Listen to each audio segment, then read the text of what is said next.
Friends, आइए फिर से आप सभी का स्पेस एकेडमी के क्लास मास्टर ऐप पे आप सभी का स्वागत है।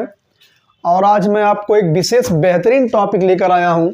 ठीक है, यहाँ से मैक्सिमम अधिकांश शब्द बनते हैं और प्रश्न बनते हैं। ठीक है, तो इसको ध्यान दीजिएगा और थोड़ा सा प्यार दुलार बरसाते रहिए। ठीक है, हम बात करेंगे आज यहाँ पर शब्द भेद की।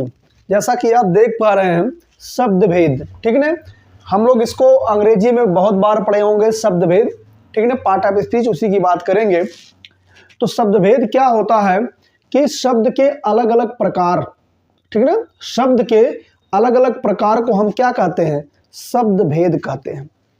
ध्यान दीजिएगा, ठीक है ना, और सुनिएगा, आपको जरूर अच्छा लगेगा, मजा आएगा सुन करके। शब्द के अलग अलग प्रकार, ठीक है ना, को शब्द भेद कहते हैं। अब ध्यान दीजिएगा, इसमें शब्द क्या होता है इसको थोड़ा सा जान लीजिए। शब्द बताने की जरूरत नहीं है, आप लोग पढ़े होंगे शब्द क्या होते हैं। ठीक है ना, ये वर्णों के सार्थक समूह को हम लोग शब्द कहते हैं। ठीक है ना, वर्णों के सार्थक समूह को, सार्थक समूह को शब्द कहते हैं। शब्द भेद क्या है, शब्द के अलग अलग प्रकार।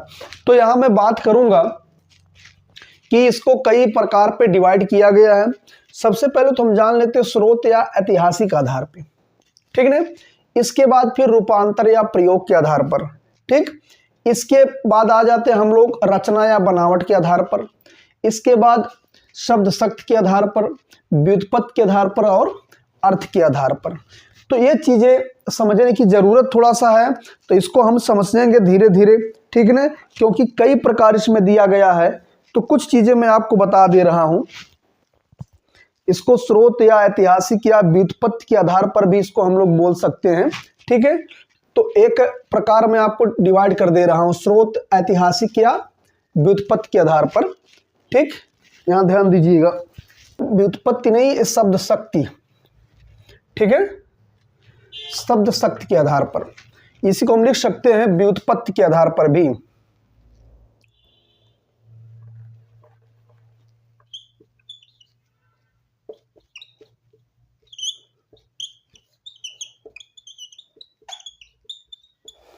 ठीक, स्रोत, ऐतिहासिक या व्युत्पत्ति के आधार पर।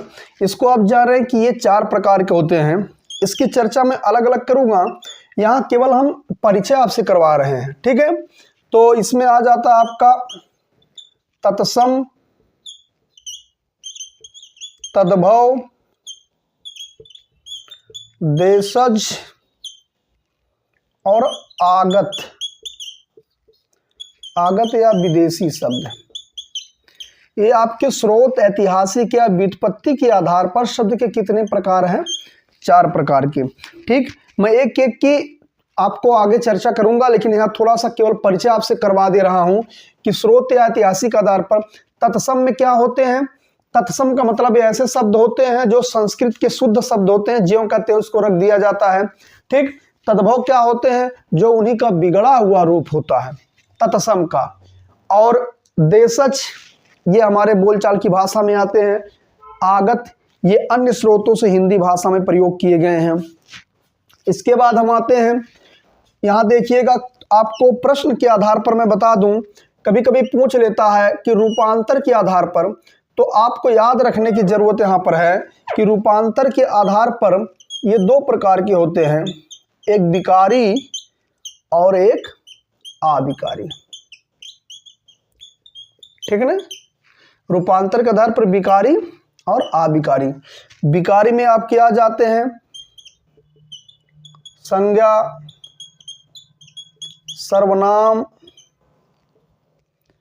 क्रिया, विशेषण। इसकी चर्चा हम एक एक करते चलेंगे, लेकिन यह समझ लीजिए केवल। तो इस प्रकार से इसको आप देख सकते हैं, 8 प्रकार हो गया। ठीक है, इसमें आ जाएगा आपका क्रिया विशेषण,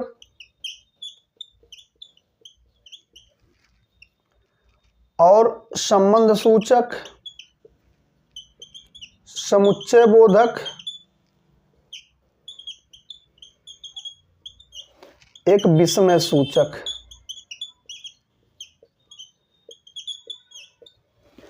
ये आ गए आपका रूपांतर या प्रयोग के आधार पर। इसके अलावा रचना के आधार पर या बनावट के आधार पर भी देख लीजिए। इसमें आ जाते हैं आपका जैसे रूढ़ हो गए, यौगिक हो गए और योग रूढ़। ठीक है, इसमें 3 प्रकार के होते हैं। शब्द शक्ति के आधार पर, इसमें भी हम साहित्य पढ़ेंगे, इसमें चीजें मिलेंगी आपको। बहुत लोग मित्र पढ़े होंगे शब्द शक्ति के आधार पर। जैसे इसमें होता है वाचक, लक्षक और व्यंजक शब्द। ठीक है ना, इसको वाच्यार्थ बोलते हैं, लक्ष्यार्थ बोलते हैं, व्यंग्यार्थ बोलते हैं। तो ये वाचक, लक्षक और व्यंजक होते हैं। ठीक है ना, इसकी चर्चा हम आगे करेंगे। अर्थ के आधार पर भी कई प्रकार के होते हैं। जैसे इसमें तो पहले समझ जाइए कि इसका मुख्य 2 प्रकार होता है। जैसे सामान्य अर्थों में हम बात करें तो अर्थ के आधार पर 2 प्रकार का, एक सार्थक हो सकता है, एक निरर्थक हो सकता है। सार्थक और निरर्थक। ठीक है, लेकिन इसमें और भी कई प्रकार में डिवाइड कर दिया गया है कि जैसे इसके अंतर्गत आप कहा जाते हैं पर्यायवाची शब्द, पर्यायवाची, विलोम, ठीक है ना, युग्म शब्द, एक अर्थी शब्द होते हैं, अनेकार्थी शब्द होते हैं, समानार्थी शब्द होते हैं। तो इस तरीके से कई प्रकार के इसमें होते हैं। ठीक है, तो ये इतना इसमें मैं बात करूंगा, फिर आगे हम आगे चलेंगे, इसमें धीरे धीरे आपसे बात करेंगे। तो एक बार ध्यान से देख लीजिए। स्रोत, ऐतिहासिक या व्युत्पत्ति के आधार पर, तत्सम, तद्भव, देशज, विदेशज, ये सभी 4 प्रकार में डिवाइड किया गया है। रूपांतर के आधार पर इसको 2 प्रकार के, प्रयोग के आधार पर ये 8 प्रकार में भी बांटे जाते हैं। कहीं कहीं विकल्प में पूछ लेता कि प्रयोग के आधार पर शब्द के कितने भेद हैं, तो आप प्रयोग के आधार पर 8 प्रकार के और रूपांतर के आधार पर 2 प्रकार के। ठीक है, तो इसको मैंने इसीलिए लिख दिया कि दोनों एक ही में आते हैं। क्लियर? अगर कभी भी प्रश्न बनता है कि मतलब रूपांतर के आधार पर शब्द के कितने भेद होते हैं, तो आप विकारी या अविकारी बांट सकते हैं 2 प्रकार में।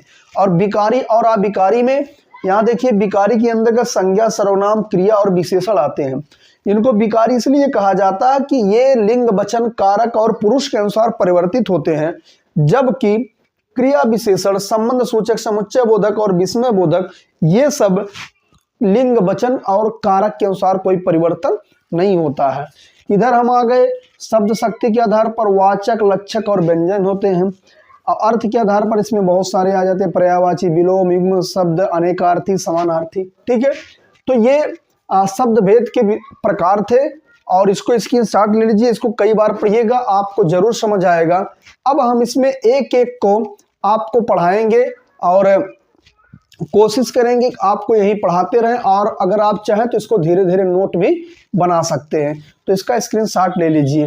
ठीक है, फिर मैं एक एक पे चर्चा करूंगा और कोशिश करूंगा कि एक एक साथ 2-2 को पढ़ाते चलूं, जिससे आपको क्लियर हो जाए। ठीक है, तो देखिए इसको स्क्रीनशॉट ले लीजिए।